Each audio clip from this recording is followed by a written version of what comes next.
Well, hello everyone. This is going to be a cooking episode with Gigi. Anyway, I get tongue-tied sometimes. So I have a hairdresser named Robert, and Robert has challenged me to make this old-fashioned fudge just like my mom and dad used to make. It was mainly my dad. I think once in a while my mom made it, but it was my dad that made it. And I can remember being very excited when he'd make it, and we called it candy. We didn't call it fudge. That's what he called it, was the chocolate candy. But I think it's like the old-fashioned fudge. So this is a different recipe, and it was found, I found it, with Robert's help. We did find the recipe. And it's going to take 2/3 cup of cocoa, and I have that ready. 1.5 cups of evaporated milk. Don't use regular milk. Don't use condensed milk. Evaporated milk. 3 cups, and I have it ready to go, of granulated sugar. 1/8 teaspoon of salt, and 1 teaspoon of vanilla, and 1/2 stick, 1/4 cup of butter, salted butter. Okay, so I'm going to get things ready, and then we're going to go. Okay, so I have 3 cups of sugar in here. I need 1/8 teaspoon of salt, and I'm going to add that to my pan. I need to add my milk, 1.5 cups of evaporated milk. I need to add my 2/3 cup of cocoa. Hershey's cocoa. I found it in a bag at Menards. I couldn't find it at Payless for some reason. So I went to Menards one day and there it was. So you're mixing your sugar, your cocoa, your salt, and your milk. We're going to bring this to a boil. So I'm going to turn my stove on. She said pretty high. And it's recommended you use a very heavy cast iron pan. This is a pretty heavy pan that I had purchased at Sam's. So I'm going to stir that all together, and I have my stove on about medium high. I'm going to start there because I don't want to burn it before I get it stirred up. So you're just supposed to use a wooden spoon. That's for some reason very important to use a wooden spoon. So I'm following the correct directions. I've never made this. This was my dad's recipe. He did use this recipe.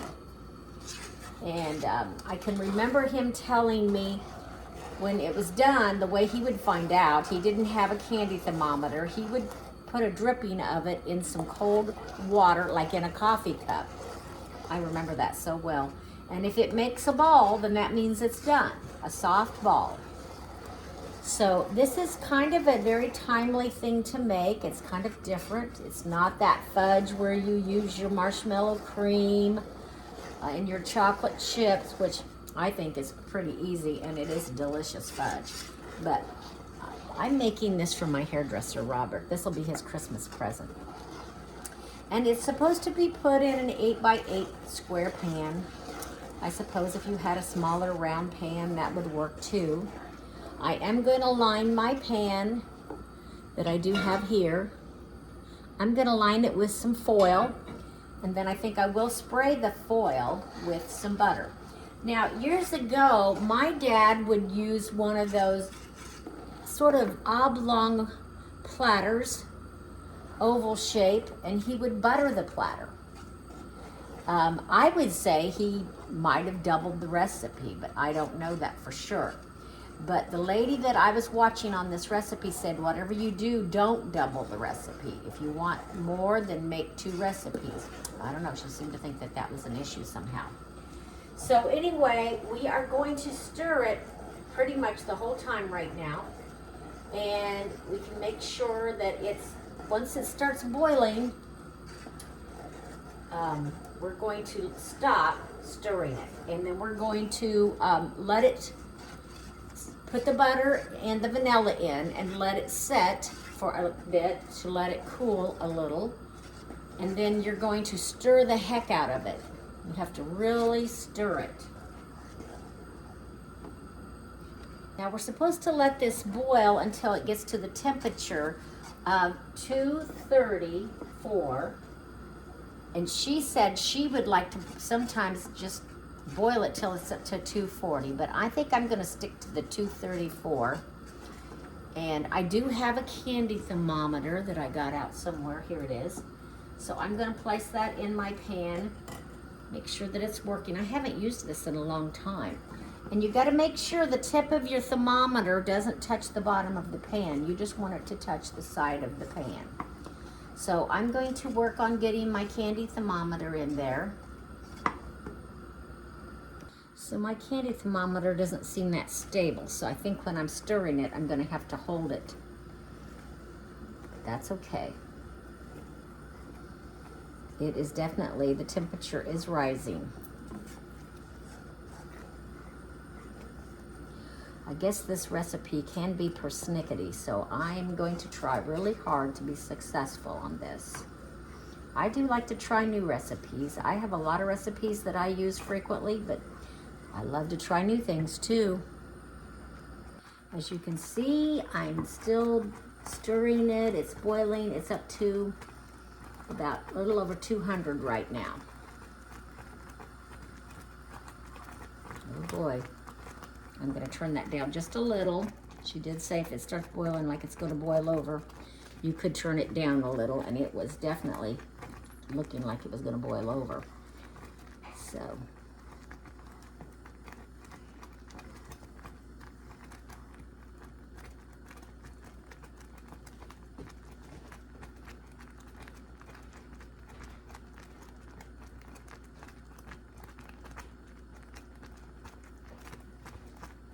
and actually, I am supposed to stop stirring until it reaches the temperature of 230.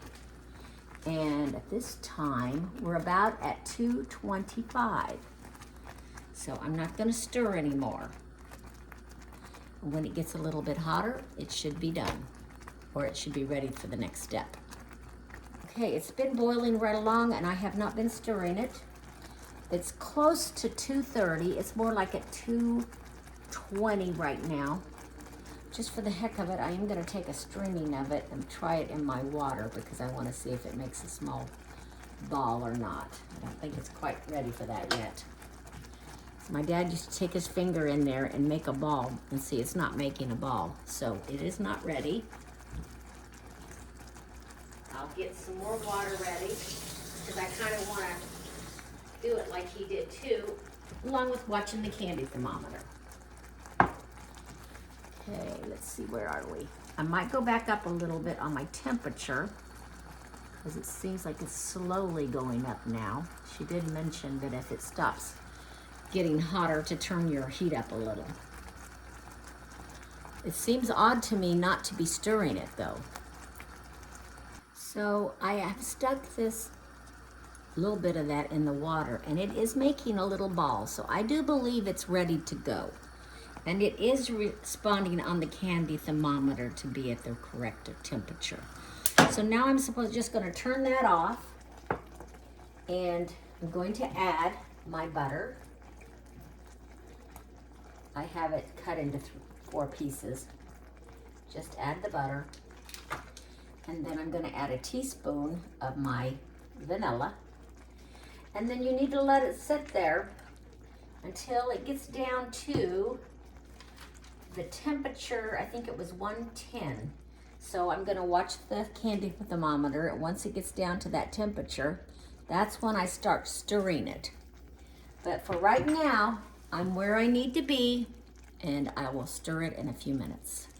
Waiting for my fudge to come down to 110. And it's not there yet, but I'm getting my pan ready. I used some foil to cover my 8x8 pan. And I'm spraying little Pam on there just to make sure that the foil will come off easily of the fudge. Okay, so I have let this cool and it's starting to get kind of thick, but I need to really stir it. So I am going to stir it and stir it in hopes that it will be the right consistency. Now the directions said to let it cool down to 110. I'm not sure that's right, before you touch it or stir it. I'm gonna really put some elbow grease into this to get this stirred up. And when I get that done, I'll be right back. You can see how it's kind of glossy looking? You've got to stir it until it loses that shine. So I will stir it and show you the results. Okay, so I have been stirring it quite a bit. It still seems a little shiny, but it's getting so thick that I'm feeling like I need to go ahead and put it in the pan before it gets so thick I can't get it out of here. So I'm gonna start putting it in my pan. It certainly looks good. I hope it tastes good. Okay, here we go. We're gonna hopefully get that out of there. My rubber spatula's not, we're doing a very good job. But here it comes. It does remind me of the candy that my dad used to make. It looks a lot like it. I did not put any nuts in this because I wasn't for sure if my beautician fella would like the nuts. He didn't mention whether he liked nuts. And if you don't like nuts, you don't want it in your fudge. So I'm gonna keep scraping this out of the bottom and then I'll be back. Well, I've made a chocolate mess, but anyway, here is my finished project and it is setting up. It's a little shiny though, whether it's supposed to be or not, it is, but I don't think if I had waited any longer that I could have stirred it. It was getting pretty thick. So here is my fudge, the homemade fudge that I've made. Okay everyone, so I did remove the fudge from the pan. As you can see, it's getting set up pretty good.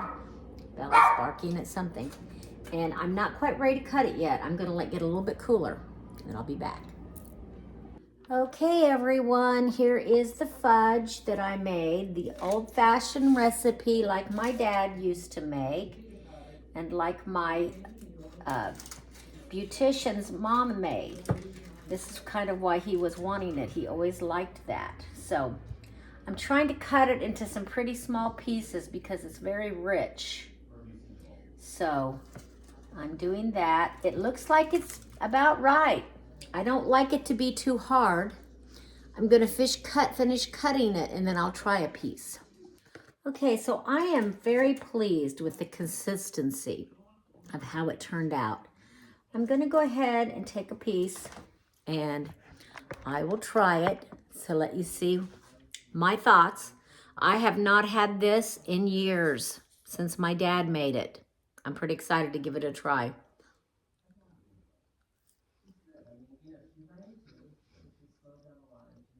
It's exactly like my dad's.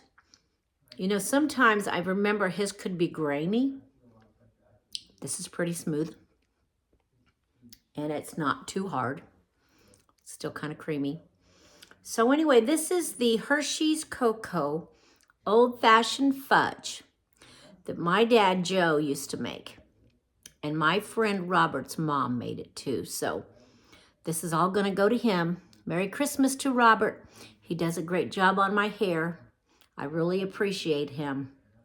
Okay, well, if you like this recipe, give me a thumbs up and please subscribe. Everybody have a Merry Christmas.